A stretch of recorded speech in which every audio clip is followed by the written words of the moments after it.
Okay, नमस्कार विद्यार्थी मित्रांनो, कैलास सर मॅथ्स यूट्यूब चॅनलमध्ये सर्वांचं स्वागत आहे। पुन्हा एकदा आता क्लासमधून लाईव्ह आलेले। ओके, चला आता आपल्याला काय करायचं का प्रॅक्टिस सेट नंबर आपला 7.2 हा पूर्ण सॉल्व्ह करून घ्यायचा आहे। जितके एक्झाम्पल होतील आपण या व्हिडिओमध्ये घेऊया, राहिले तर आपण नेक्स्ट मध्ये कॅरी करूया। ओके, बघा आपल्याला बॉक्स दिलेला याच्यामध्ये काय नंबर ऑफ वर्कर्स दिले, त्याच्यानंतर डेज दिले, जिथं आपल्याला फिल इन द ब्लँक आहे दिसतं ना तुम्हाला इथं। याच्यामध्ये आपल्याला काय करायचं, याच्या व्हॅल्यू पुट करायच्या, म्हणजे त्या व्हॅल्यू आपल्याला फाइंड आउट करायच्या। बघा नंबर ऑफ वर्कर्स म्हणजे मजुरांची संख्या, डेज म्हणजे काय दिवस। आता लक्षात घ्या, अशा प्रकारचं जर एक्झाम्पल आलं ना तर समजून घ्या तुम्ही का हे तुम्हाला व्यस्त प्रमाणामध्ये असतं, म्हणजे काय इनव्हर्सली प्रोपोर्शनल मध्ये असतं, इनव्हर्स मध्ये असतं। कारण जर मजुरांची संख्या वाढली, समजा एक काम आपल्याला पूर्ण करायचे, 4 मजूर आहे माझ्याकडं, 4 मजूर आणले मी काम करण्यासाठी, तर त्यांना समजा 2 तास लागतात। 4 मजूर 2 तासामध्ये ते काम करतात। जर मजुरांची संख्या मी वाढवली, 8 माणसं बोलवले कामासाठी, किती 8 माणसं वर्कर बोलवले, तर ते काम किती वेळात पूर्ण करू शकतात, 1 तासामध्ये, बरोबर ना। म्हणजे जितकी मजुरांची संख्या तितके दिवस तुमचे किंवा तुमचा जो वेळ असेल, टायमिंग असेल, तो किती येतो, कमी येतो, बरोबर आहे। आता आपल्याला बघायचे काय इनव्हर्स प्रोपोर्शनल काय बघा। अगोदर आपल्याला फॉर्म्युला यांचा काढून घ्यावा लागेल, म्हणजे याचं सोल्युशन आपल्याला द्यावं लागेल। काय ते बघा, समजा नंबर ऑफ वर्कर्सला आपण ए कन्सिडर केला आणि त्यांचे डेज, त्यांना लागणारे दिवस, त्याला आपण काय कन्सिडर केलं, बी असे कन्सिडर केलं। ओके, बघा मग याचा फॉर्म्युला काय बघा का ए हा इनव्हर्सली प्रोपोर्शनल, इनव्हर्सली म्हणजे काय का 1/b, कशामध्ये 1/b मध्ये जातो, याला इनव्हर्सली म्हणतात। आणि डायरेक्टली कशाला म्हणतात, तर डायरेक्टली a इंटू बी किंवा a डायरेक्टली टू द बी, बरोबर आहे। ओके, आता बघा मग याचं काय येणार, जर आपल्याला हे साइन काढून टाकायचे अल्फा, तर काय येणार, a गुणिले b बरोबर k येणार, हा याचा फॉर्म्युला आहे। समजा ते हे जर कॅन्सल केलं तर आपण, कारण एक छेदामध्ये या, एक छेदामध्ये हा आपण आहे, एक भागिले मग हा बी इकडे गुणाकारात जाणार, ए गुणिले बी, आणि हे चिन्ह काढताना आपल्याला काय भेटतो, के असे भेटतो, बरोबर आहे। हे कधी पण लक्षात ठेवायचं। मग के ची व्हॅल्यू आपण याच्यामध्ये काढून घेऊया, म्हणजे आपल्याला ह्या ए आणि बी च्या व्हॅल्यू काढायच्या। काम करा, आता इथे बघा कुठे पण तुम्हाला बॉक्स दिलेला आहे, लोड घ्यायचा नाही, तुम्हाला वाटेल तर सोपा घ्या। आता काम करा का, समजा इथे दिलंय ना, आपण याला घेऊया, ए इंटू बी ची व्हॅल्यू काढून घेऊया। बघा ए ची व्हॅल्यू 20 घेतली, कारण हा ए चा कॉलम आहे, इकडे बी चा आहे, मग 20 गुणिले 9 बरोबर के, के ची व्हॅल्यू किती येणार, 9 दुने 18, बरोबर आहे, 9 दुने 18, आणि उरला हा 0 बरोबर के आला, काय आला, के आला। याच्यावरून आता आपण प्रत्येकाची किंमत काढू शकतो। फक्त लक्षात ठेवायचा, या दोघांचा मल्टिप्लाय करायचा आणि बरोबर 180 घ्यायचा। ओके, बघा इकडे व्हॅल्यू काढायची ना आपल्याला, हा कसला कॉलम मध्ये येतो, ए मध्ये येतो, मग याला आपण घेणार ए गुणिले बी, ए इंटू बी, बी काय आपला हा 12, बरोबर। किती व्हॅल्यू आहे के ची, 180, किती व्हॅल्यू 180, मग हा इकडे असणार आपला 180। जर ए ची व्हॅल्यू काढायचे तर 180 डिवाइड बाय, हा इकडे मल्टिप्लाय, इकडे आले काय होणार डिवाइड, इकडे गुणाकारात, इकडे आले काय होणार भागाकारात जाणार, समजत आहे, इकडे गुणाकारात, इकडे आले काय होणार भागाकारात जाणार। हा झाला तुमचा 12, आणि जर 12 ने आपण 180 ला डिवाइड केलं तर किती आन्सर येणार आपला, सांगा किती आन्सर येणार, 15 10 150, बरोबर आहे, आणि 15 दुने 30, 10 अधिक 2 12, बरोबर आहे, म्हणजे 12 ने आपण त्याला डिवाइड केलं तर आपला आन्सर किती येणार 15, किती आन्सर येणार आपला 15 आन्सर येणार, बरोबर आहे। म्हणून ए ची किंमत झाली आपली 15, समजत आहे, काय डाऊट्स याच्यामध्ये, पुढे बघा आता काय, ए ची किंमत आपण 15 काढली, याच्यामध्ये कधी पण एक लक्षात ठेवा, ज्या दोघांचा A B A B A B A B या दोघांना आपण मल्टिप्लाय केलं ना तर आपल्याला आन्सर 180च येणार, बरोबर आहे। समजा बघा 30 इंटू 6 केला, 6 3 द 18, 6 3 द 18, 7 18, वरचा उरला 0, 180 आला। हे आपण ऑलरेडी केले बघा, 92 18, 18चा वरचा 0, 180 आला। मग सेम इकडे बघा 15 इंटू 12 करा, किती आन्सर येणार बघा, येणार ना सेम, मग सेम इकडे पण ते येणार. समजते? आता समजा याची व्हॅल्यू आपल्याला काढायची, काय घेणार आपण इकडे बघा, a इंटू बी घेतो. मग a ची व्हॅल्यू आपल्याकडे 10 दिले, इंटू बी दिलाय का नाही, मग आपण किती घेणार, b घेणार. आणि 180 आपल्याकडे आहे k ची व्हॅल्यू, ती तिकडे पुट करा. बरोबर आहे, 180. मग आपल्याला b ची व्हॅल्यू पाहिजे, हा b, हा 10 इकडे, 10 इकडे मल्टिप्लाय मध्ये, तिकडे गेले काय होणार, हा इकडे मल्टिप्लाय, इकडे आले काय होणार, बोला काय होणार, डिवाइड मध्ये जाणार. बरोबर आहे, मल्टिप्लायचा डिवाइड, डिवाइडचा मल्टिप्लाय, प्लसचा मायनस आणि मायनसचा, हे खोपडीमध्ये सेवच करायचं, खोपडीतून अजिबात उडता कामा नये. समजलं ना, अजिबात उडता कामा नये, कधी पण लक्षात ठेवा. ओके, मग बी बरोबर काय, 0 0 कट झाला. ओके, 1 तसाच, काय आला आन्सर आपला 18. काय आन्सर आला आपला 18 आला. मग हा इकडे 18 घेतला, 18. जर या 18 ला आपण 10 नी मल्टिप्लाय केलं तर किती आन्सर येणार आपला, 180 येणार ना. 18 1 18, उरला भोपळा, त्याच्या बाजूला चिपकवला 180. समजत आहे? पुढे बघा, याची व्हॅल्यू फाइंड आउट करायची, म्हणजे हा आला आपला a, काय आला आपला a आला, a into B. a into B ची व्हॅल्यू किती दिली आपल्याला 36. बरोबर किती घेणार आपण 180. किती घेणार आपण 180. 180 का घेणार, कारण k ची व्हॅल्यू आपण काढलेली आहे. ओके, नाव a is equal to 180 divide by 36. का डिवाइड घेतला, कारण इकडे मल्टिप्लाय, तिकडे गेले काय होणार, काय होणार, डिवाइड होणार. ओके, नाव a इज इक्वल टू 36 ने याला आपण डिवाइड केलं, किती आन्सर येणार सांगा, किती आन्सर येणार, पटापट बोला. लास्ट बेंचर्स येईल का सॉल्व करता,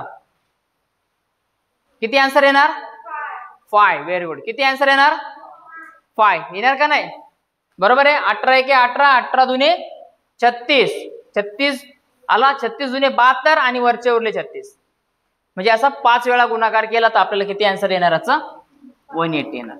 ओके, मग a ची व्हॅल्यू भेटली 5. किंवा आन्सर चेक करा बरोबर आहे का नाही, काम करा, 36 इंटू 5 करा. चला इथं करा, अशी पण ट्रिक्स आहे का तुम्ही सॉल्व्ह करू शकता. बरोबर आहे, 6 5 30, 0 3 विल बी कॅरी, आला कॅरी, 5 3 15, 15 प्लस 3 18. बरोबर ना आन्सर, अशा प्रकारे तुम्ही करू शकता. ओके, सगळ्यांना समजले हा, येस ऑर नो, पक्का. Okay, write down. चला आता सेकंड क्वेश्चन सॉल्व्ह करून घेऊया. बघा काय सांगितले, find the constant of variation and write the equation. तुम्हाला जो स्थिरांक दिला असेल त्याची व्हॅल्यू काढायची, म्हणजे काय के ची व्हॅल्यू काढायची, कॉन्स्टंट स्थिरांक, आणि त्याचं समीकरण लिहायचे. इक्वेशन म्हणजे काय, समीकरण लिहायचे. कसं लिहायचे ते बघा. आता डायरेक्टली आपल्याला दिसतंय का P is inversely proportional to the Q. बरोबर आहे, inversely proportional to the Q दिलेला आहे. म्हणजे काय, हा का P हा क्यूच्या व्यस्त प्रमाणात आहे. कसा आहे, व्यस्त प्रमाणात आहे. मग याचं समीकरण आपण काढतो, कसं काढतो बघा. P व्यस्त प्रमाणात दिलाय क्यूच्या, मग आपल्याला जर हे डायरेक्टली प्रोपोर्शनलचं असतं, आपण त्याला इनव्हर्सली प्रोपोर्शनल घेतोय. बरोबर आहे, मग हे जर आपल्याला साइन काढायचं असेल, अल्फा काढायचा असेल, तर आपण काय करणार, P इंटू क्यू घेणार. बरोबर आहे, काय करणार आपण P इंटू क्यू घेणार. का घेणार, कारण हा छेदामध्ये आहे, समजते. आणि बरोबर काय येणार, के येणार. बरोबर काय येणार, के येणार. हा झाला तुमचा स्थिरांक, समजत आहे, हा झाला तुमचा स्थिरांक. ओके, पुढे आता बघा, मग याच्यामध्ये काय सांगितले आपल्याला का, if P is equal to 15 then Q is equal to 4 then find the their constant, म्हणजे के ची किंमत आपल्याला काढायची. ओके, हा फॉर्म्युला आहे आपला, P इंटू क्यू बरोबर के इक्वल टू के. मग काय करा, दिलेल्या व्हॅल्यू पुट करा. P ची व्हॅल्यू किती आहे 15, Q ची व्हॅल्यू किती दिली आहे, P ची व्हॅल्यू किती दिली 4. Now is equal to K. So therefore K is equal to 15 4 15 चोक किती येणार 60, 60 येणार, राईट. मग के ची व्हॅल्यू आली आपली 60.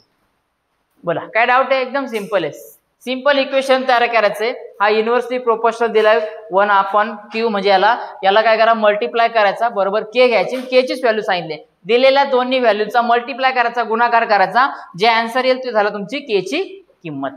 ओके, समजते का? Write down. सेकंड नंबरचं एक्झाम्पल बघूया. काय दिले बघा, Z is inversely proportional to the W if Z is equal to 2.5, W is equal to 24. बघा अशा प्रकारे दिलेले. हा काय दिलेला व्यस्त प्रमाणामध्ये दिलेला आहे. याच्यामध्ये बघा झेडची किंमत दिले 2.5 आणि लास्टला दिले आपला डब्ल्यू 24 दिलेला आहे. मला वाटतं यांना मल्टिप्लाय केलं तर आपलं पहिलंच आन्सर येईल 60 येऊन जाईल. कसं येईल बघूया. आता बघा काय करा, आता याच्यामध्ये आपल्याला कॉन्स्टंट व्हेरिएशन सांगितलंय, पण त्याच्या अगोदर बघा आपल्याला काय करायचंय, इक्वेशन म्हणजे समीकरण तयार करायचे. समीकरण कसं तयार करतो आपण, डायरेक्टली बघा Z inversely proportional to the W, म्हणजे झेड हा काय का डब्ल्यूच्या व्यस्त प्रमाणामध्ये आहे. ओके, मग याला आपण सॉल्व्ह करतो. झेड हे साइन आपल्याला काढून टाकण्यासाठी, अल्फा काढण्यासाठी आपण काय करणार, याला मल्टिप्लाय, हा इकडे डिवाइड, इकडे आला काय होणार मल्टिप्लाय म्हणजे गुणाकारात, मग इकडे आला डब्ल्यू बरोबर आला के. हे झालं तुमचं इक्वेशन, तुमचं समीकरण. ओके, हे झालं. मग आता के ची व्हॅल्यू काढायची आपल्याला, झेड इंटू डब्ल्यू, बरोबर आहे. मग झेड ची व्हॅल्यू किती दिली 2.5 इंटू डब्ल्यू ची व्हॅल्यू दिली 24 इज इक्वल टू के. मग या दोघांना मल्टिप्लाय केलं तर के ची व्हॅल्यू येईल. आता जर समजा तुम्हाला डेसिमल पॉईंट मध्ये मल्टिप्लाय करायला प्रॉब्लेम येत असेल तर थोडा वेळाला साईडला घ्या, डायरेक्टली 25 घ्या इंटू 24 घ्याला, बरोबर आहे. जे आन्सर येईल त्याच्यामध्ये एक घर पाठी जा, म्हणजे एक डेसिमल पॉईंट पाठी आहे. बघा करा मल्टिप्लाय, 5 4 20, 4 5 20, 0 आजच्याला आले 2, 4 2 8, 8 आणि 2 10, बरोबर आहे. किंवा 25 चोक 100, 25 4 100 आला का. इकडे एक 0 घेणार आपण, 2 5 10, 0 1 विल बी कॅरी, 2 2 4, 4 + 1 5, बरोबर आहे. 100 अधिक 500 600, बरोबर नाही. 0 0 0 5 अधिक 1 6 आला 600. मग आता बघा इकडे लिहितो मी, समजा 600 आपला डेसिमल पॉईंट एक होता, इकडे एक घर पाठी यायचे, इकडचा शेवटचा 6, इकडे एक घर पाठी, मग इकडे या डेसिमल पॉईंट द्या. डेसिमल पॉईंट दिल्यानंतर हा 0, याला काय किंमत नाही, उरला काय फक्त तुमचा 60, म्हणून के ची किंमत किती येणार 60 आला का. म्हणून बोलतो याचा आन्सर तेच येणार. समजते? Yes or no?